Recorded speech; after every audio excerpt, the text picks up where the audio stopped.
All righty.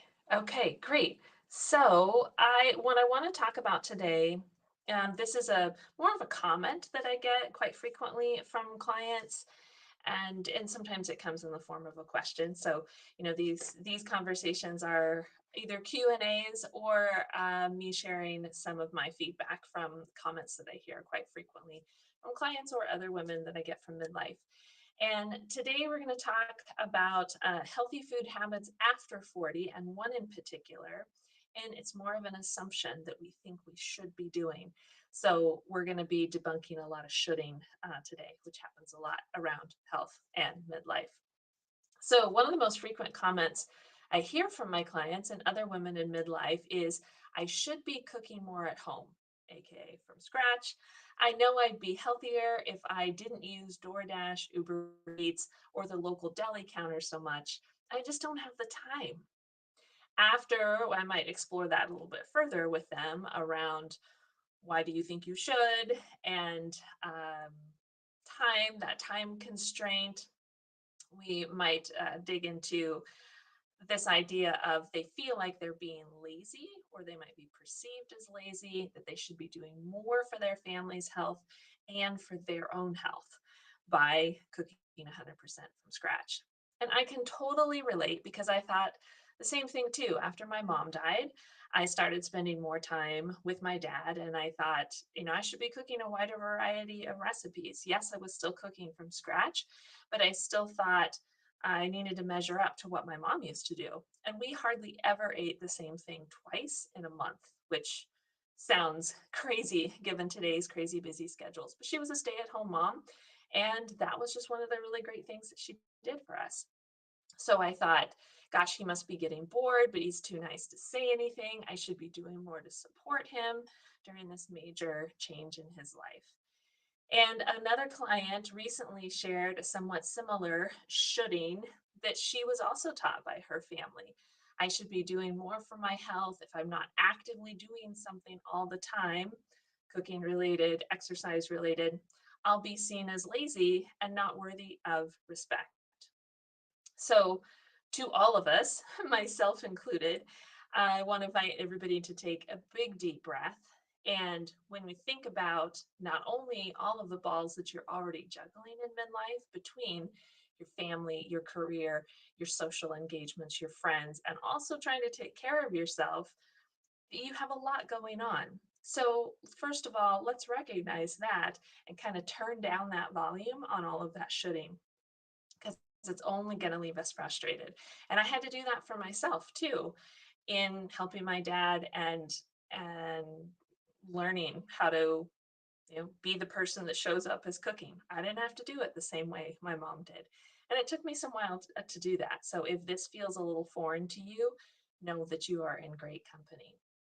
So clearly, we have some really deep seated messages in our culture that women should be doing more for their health. And that includes preparing fresh, home cooked meals from scratch, using whole food ingredients. And we think we should be doing that at least once daily, if not several times a day. That's the messages that we're given. So that's where the shoulding comes from, whether that's from your family of origin or just the culture at large. And here's my response. And I shared this with a client the other day too, and it landed pretty profoundly. And so I thought it was worth sharing with you all.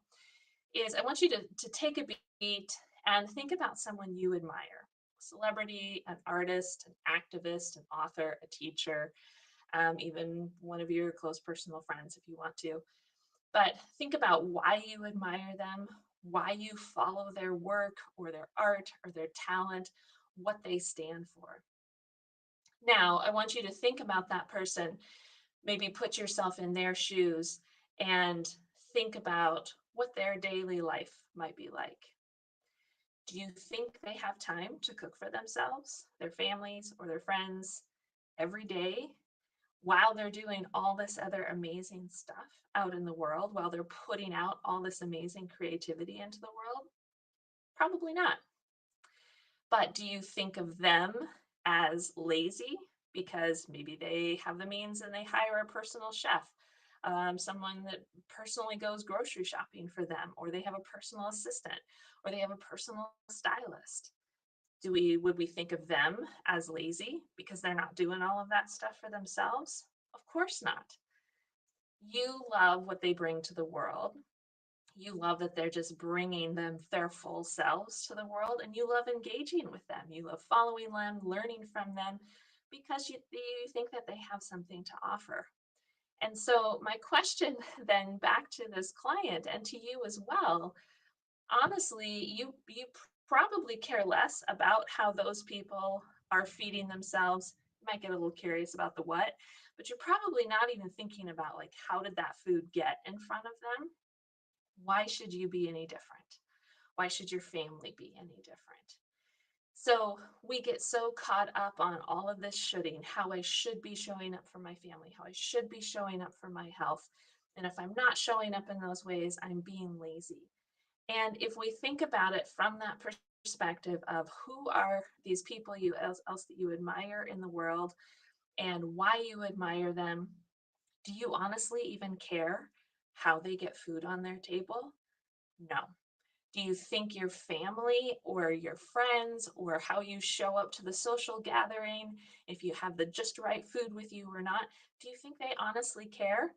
Yeah, some people might, but are those people worth being in your world? I would argue no. The people that really matter the most tend to care the least. Kind of like my dad. Like, he generally didn't care that I wasn't cooking a new recipe every single night. He was just grateful to have the company and be spending time with me. That's it. And that's all that should really matter. You are worthy just as you are, showing up.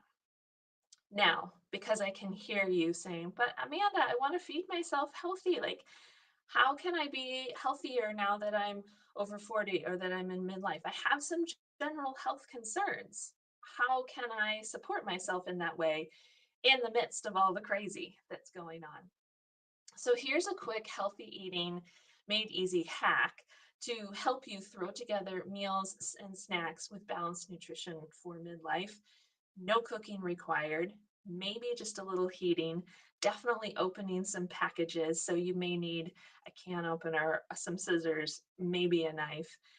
And what I often will walk clients through is designing a grocery list or your list that you're going to order from Instacart or online Costco shopping, whatever that looks like for you. You please do not think you physically have to go to the grocery store to get this done anymore. That was another little bonus coming in from COVID. You can order in your groceries. So instead of thinking about, okay, I got to have this recipe, now what ingredients do I need, and making almost like a line by line type grocery list, way too complicated. I'm going to invite you to think more in terms of making a grocery list from balanced, gentle nutrition. So there's 4, maybe 5 categories that I want you to think about. We have our carbohydrates, we have some protein foods, we have some foods that include high quality fats, of course, we have produce, and then maybe a category for snacks and sweets. If that's something that you like to have on a regular basis, I'm going to advocate that you do so that you can work on having full permission with those foods. And so if you start your grocery list, you have these categories or a spreadsheet if you want to do it that way. Now I want you to think about what types of carbohydrate rich foods do you typically have in the house? That could be pastas, that could be pre made grains, whether that's frozen, frozen pouches of rice and quinoa, or they're also coming in kind of parboiled, boxed mixes of quick cooking rice and quinoa and other grains, couscous, things like that. Do you enjoy wraps? So some tortillas or whole grain wraps or spinach wraps or something that you can make wrap type sandwiches. Having some bread in the house. And what's your favorite type of bread? Like go and get your favorite brands of all of these. Maybe some oatmeal or some cereal for morning times. Frozen waffles are a great option too. Now, from a nutrition standpoint, especially for midlife, the more that we can have um, complex carbohydrates, so carbohydrates that have more fiber in them. It's going to leave you feeling full longer, satisfied longer, and so that can be a great way to help you get through your day with a little bit more stable energy, stable moods, and stable blood sugar. But don't complicate things right now. Just think about what are some carbohydrate rich foods that you regularly have in your house anyway, and jot those down on your grocery list. Next, we'll move on to proteins. What are some common protein source foods that you have in your house on a regular basis? So that could be cans of beans, cans of salmon or other small fishes, could be ground meat, could be frozen chicken breasts, could be frozen fish fillets if you enjoy having fish. Also, an important ingredient for midlife, right? Getting the high quality protein with some omega-3 fatty acids. Having fish on hand is a great choice. Eggs, thinking of a wide variety of proteins. Also, nuts and seeds can be a great source of protein, particularly if you're leaning more towards vegetarian. And of course, soy too, tofu, tempeh, edamame, all really great sources of protein. So brainstorm some protein sources that you'll have regularly on hand in your pantry, in your freezer, in your fridge. Next, go on down to fats. So what are some sources of fats that you typically have in the house? So we're talking about oils, maybe butter, nut butters, could be full fat dairy or richer cheeses. All of those are great sources of fat. So write those down on your list. And then produce. What type of produce do you like to eat? And I would encourage you to think about easy produce. So boxes of salad, bags of salad, literally cut the package, put it in a bowl, get your favorite dressing, also pick that up at the store, and drizzle it over. You've got green vegetables right there, no knife required. Thinking about quick fruits, so berries that are pretty easy to eat, some apples, some oranges that travel well. Make a list of your produce foods that you want to have on hand on a regular basis. And now do the same thing with your sweets and snacks. Do you like having a variety of chips on hand, or cookies, or certain candies, or in our house, it's always some chocolate, some dark chocolate somewhere. Again, making sure that if those foods are something you regularly have, we want to keep regularly having so you don't end up into this place of not having full permission with them, then maybe binging on them later after a particularly hard, stressful day. So to recap, on your grocery list, you have a carbohydrate group, protein group, fat group, produce group, and then snacks and sweets. And in the food service world, I'd also call this a PARS list, meaning we are always going to have these foods on hand. And when they're not on hand, then we go and we buy those. We buy the same thing on a regular basis, whether it's weekly, bi-weekly, whatever that looks like for you. Then you know you always have some balanced nutrition ingredients to pull from to make really quick meals. So for example, as I was working with a client the other day, we brainstormed some ideas of pasta bowls and wraps that she could make, again, from things pulled from these categories that didn't involve any cooking, again, maybe heating it up, maybe buying some jars of the salad dressing, other sauces, obviously pasta sauce or a teriyaki sauce or a curry sauce to add flavor. She doesn't have to make those things. And then maybe a bowl of rice and greens and beans and maybe some nuts and seeds on top of that. Again, pour your favorite sauce over the top of it. Done. So we brainstormed a complete whole menu for her for a week of things that she could make after a really busy day, getting home from work. She didn't have to cook anything. She warmed up some stuff, she tossed things into a bowl, and enjoyed her meal. Now, I am definitely not advocating for you to never go and use Uber Eats or DoorDash or pick up convenience foods from your deli. Absolutely not. In fact, I'm going to invite you to look at your whole calendar of a week and see where it makes sense for you to do some of this easy bowl building type meals. And when other nights you're going to need to order in or grab takeout. So we want to have a balance of, yes, I'm preparing for myself, foods for myself, but there might also be nights where that's just not going to fly, and you generally like the food coming from wherever you're ordering from. So again, this isn't an all or nothing thing.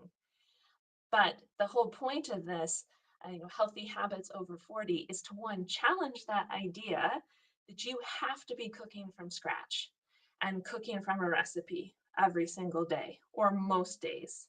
You don't have to do that. Our food supply system is set up to make it healthy, quick, and easy to get meals on the table with hardly any time at all and hardly any thought.